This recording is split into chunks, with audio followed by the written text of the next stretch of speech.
Hello students, today I am going to discuss the lesson number 5th. It is continuity and differentiability, the most important topic. In class 11th, we have discussed about the limits.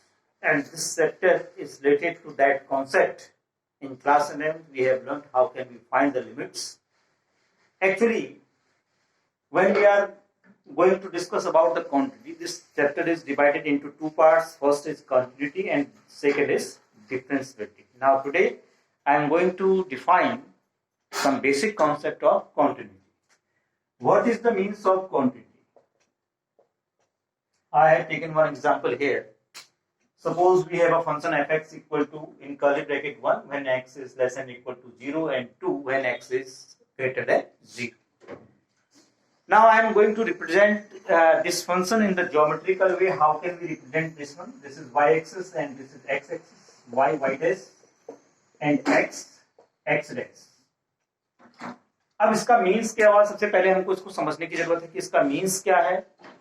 ये कहता है कि fx 1 होता है जब x की value 0 या 0 से छोटी हो.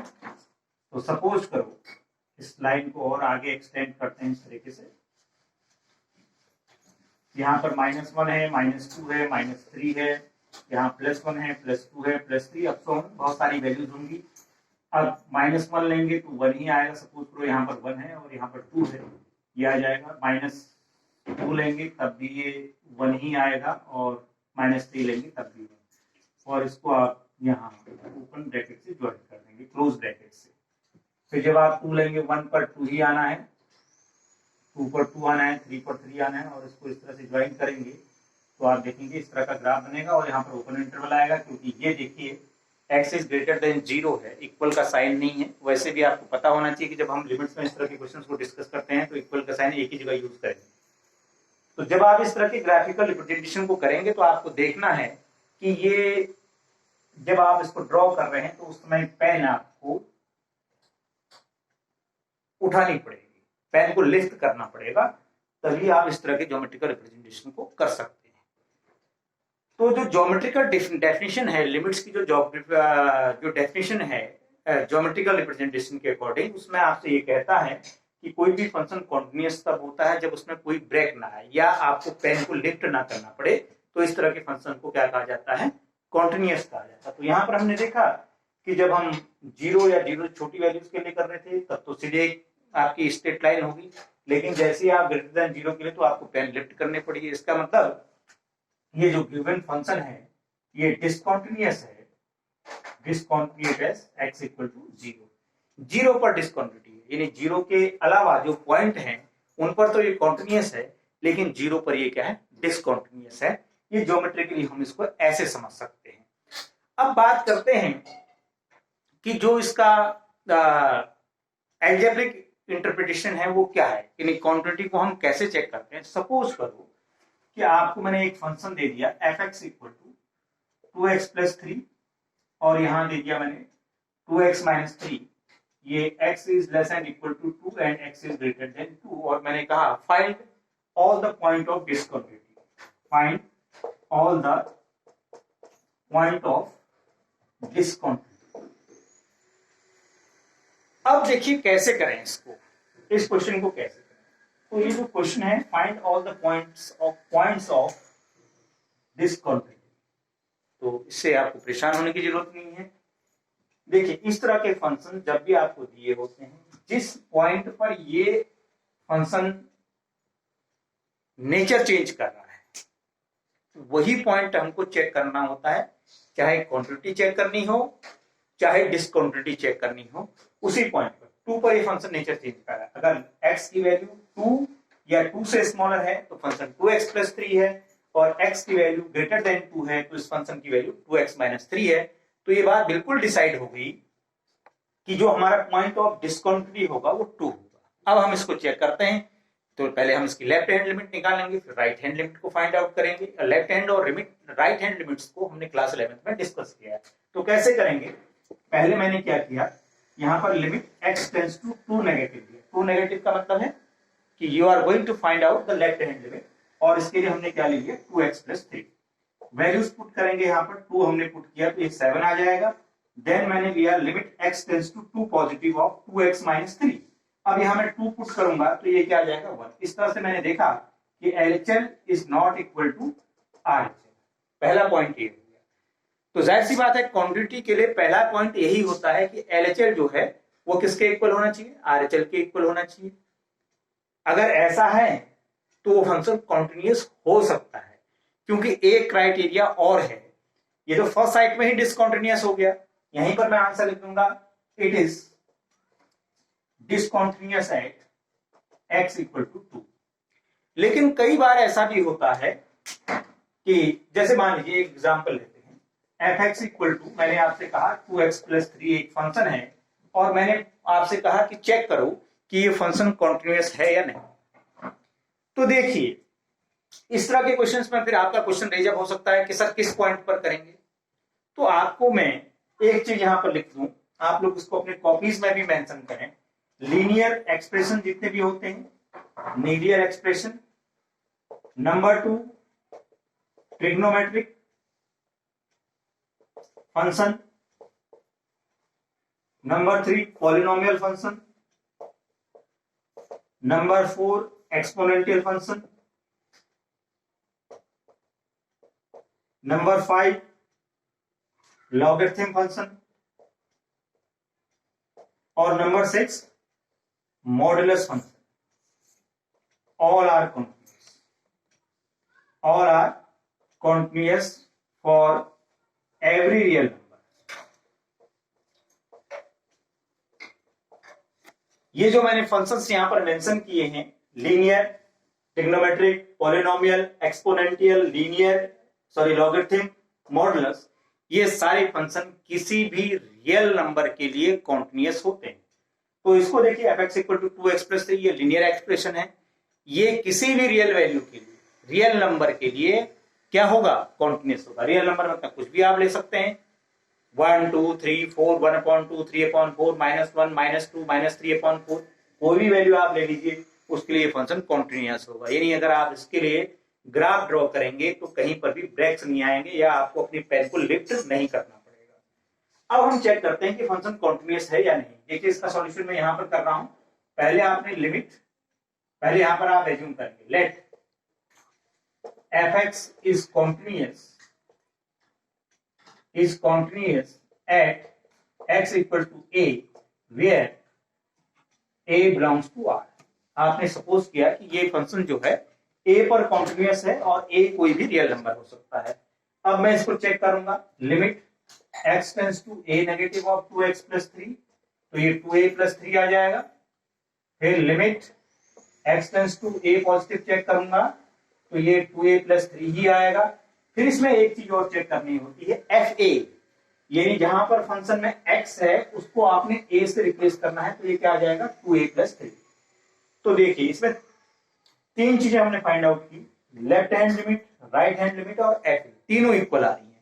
तो जो ज्योमेट्रिकल आपकी एक्सप्रेशन, इसका एल्जेब्रिक एक्सप्रेशन है या एल्जेब्रिक डेफिनेशन है, वो यही है कि LHL, RHL और FA अगर तीनों इक्वल आ जाएं तो कोई भी गिवन फंक्शन क्या होता है, कॉन्टिन्यूअस होता है। तो यहां पर आपने देखा कि LHL, RHL और FA, यानी केवल इस बात से कोई भी फंक्शन कॉन्टिन्यूअस नहीं कहा जा सकता। अगर LHL, RHL के इक्वल आ रहा है तो हम ये नहीं कह सकते वो फंक्शन कॉन्टिन्यूअस है, उसकी पॉसिबिलिटी है कॉन्टिन्यूटी की। FA भी जरूरी है, जैसे मैंने यहाँ FA फाइंड आउट किया, वो भी 2a प्लस 3 आ रहा है, यानी जो मेरी लेफ्ट हैंड और राइट हैंड लिमिट आ रही है वही मेरी FA की भी वैल्यू आ रही है। तो जब ये तीन criteria, left hand, right hand और FA तीनों इक्वल आ जाएं तो आप किसी भी फंक्शन को उस गिवन पॉइंट पर कॉन्टिन्यूअस कह सकते हैं, अदरवाइज वो फंक्शन कॉन्टिन्यूअस नहीं होगा। Now noted down all these things, pause the video before it. Now we are going to discuss about the types of discontinuity. Number first, removable discontinuity.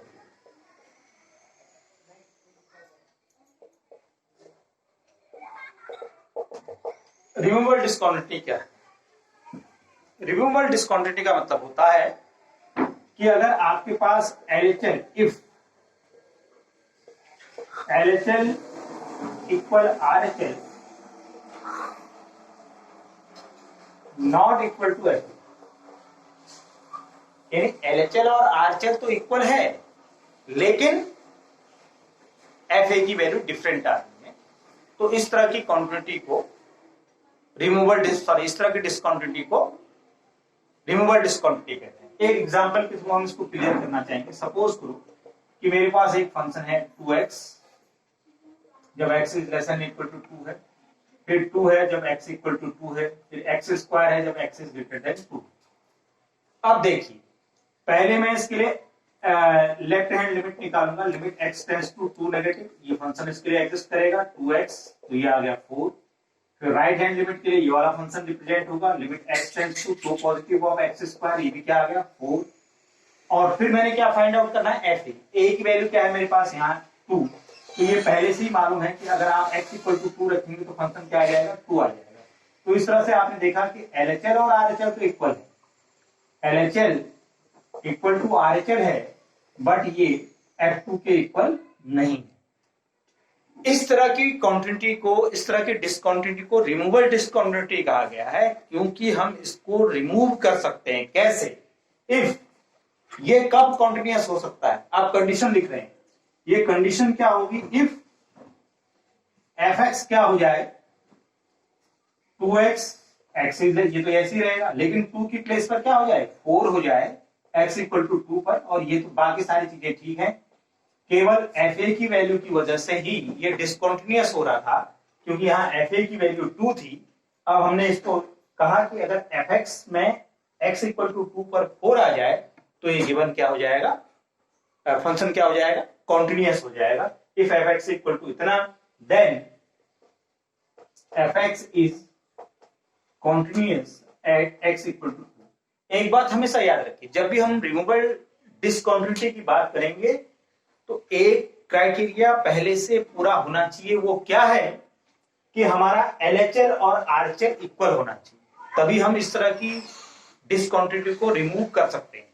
अगर LHL और RHL equal नहीं आ रहा है तब इस concept को अप्लाई नहीं किया जा सकता है। इसको अप्लाई तभी कर सकते हैं जब आपके LHL और RHL इक्वल आ रहे हैं, तो आप FA की वैल्यू को रिप्लेस करके इस फंक्शन को कॉन्टिन्यूअस कर सकते हैं। अब दूसरा आता है हमारा first kind of discontinuity. First kind of discontinuity, ये क्या होता है? इसको नॉन रिमूवेबल डिसकॉन्टिन्यूटी भी कहा जाता है। क्या है इसका concept? First kind of discontinuity में क्या होता है कि LHL and RHL are defined but not equal. मतलब LHL और RHL दोनों फाइंड आउट होते हैं, लेकिन आपस में इक्वल नहीं होते हैं। इस तरह के फंक्शंस क्या कहलाते हैं? First kind of discontinuity. जैसे एक एग्जांपल के थ्रू हम इसको समझते हैं। एग्जांपल मैंने ले लिया fx equal to modulus x upon x if x is not equal to 0, और यहां पर मैंने ले लिया 0 इफ x इक्वल टू 0। अब इसको अगर मैं सॉल्व करूं इस फंक्शन को, तो सीधी सी बात है, इसका सॉल्यूशन हम यहां देख लेते हैं। Limit x tends to 0 negative modulus x over x, तो ये आ जाएगा minus x over x minus 1। फिर मैंने ले लिया limit x tends to 0 positive modulus x over x, तो ये आ जाएगा x ओवर x, ये क्या आ गया 1। दोनों डिफाइंड है, दोनों की वैल्यूज फाइंड आउट हो रही हैं, लेकिन आप देखिए कि LHL is not equal to RHL, तो इसको कहेंगे फर्स्ट काइंड ऑफ डिसकॉन्टिन्यूटी, और इसको रिमूव नहीं किया जा सकता। फिर हमारे पास थर्ड टाइप आ जाता है second kind of discontinuity. Second kind of discontinuity, इसका एप्लीकेशन आपके एनसीईआरटीज में बहुत कम है। सेकेंड काइंड ऑफ डिसकॉन्टिन्यूटी में आपसे कहता है कि इफ LHL और RHL और FA आर नॉट डिफाइंड, यानी LHL, RHL या फिर FA डिफाइंड ना हो, यानी उनकी वैल्यूज को फाइंड आउट ना किया जा सके, तो इस तरह के डिसकॉन्टिन्यूटी को सेकेंड काइंड ऑफ डिसकॉन्टिन्यूटी कहा जाता है। ऐसी बात है, बहुत सारे फंक्शन हमको ऐसे मिलेंगे, जब आप लोग प्रैक्टिस करेंगे तो आपको सेकंड काइंड ऑफ डिसकॉन्टिन्यूटी के बहुत सारे एग्जांपल्स मिल जाएंगे। तो डियर स्टूडेंट्स, आज हमने जो डिस्कशन किया उसको मैं कंक्लूड करने जा रहा हूं। पहले हमने क्वांटिटी के बारे में पढ़ा और आपको ये बताया कि कोई भी फंक्शन कंटिन्यूअस तब होता है जब LHL, RHL और FA की वैल्यूज इक्वल होती हैं। इस पर आपकी पूरी NCERT की एक्सरसाइज है 5.1, जिसको आप लोग प्रैक्टिस करेंगे और अपनी क्वेरीज को मुझसे पूछेंगे। उसके बाद मैंने आपको काइंड्स ऑफ डिस्कंटिन्यूटी बताई, removal, first kind, second kind, ये 3 टाइप्स की डिस्कंटिन्यूटीज बताई विद एग्जांपल। इनको आप लोग नोट करेंगे और होप सो कि आप लोग इसमें जो है प्रैक्टिस करेंगे। तो मैं आपको एक दिन का टाइम दूंगा, उसका बाद नेक्स्ट वीडियोज में मैं कुछ NCERT के क्वेश्चन लेकर के और इसको क्लियर करने की कोशिश करूंगा। एक आध चीजें और रह गई इसमें, और उससे पहले आप लोग 5.1 डिस्कस अपनी कॉपीज में सॉल्व करेंगे। होप सो कि आपकी जो क्वेरीज होंगी वो आप मुझसे पूछेंगे। Thank you to.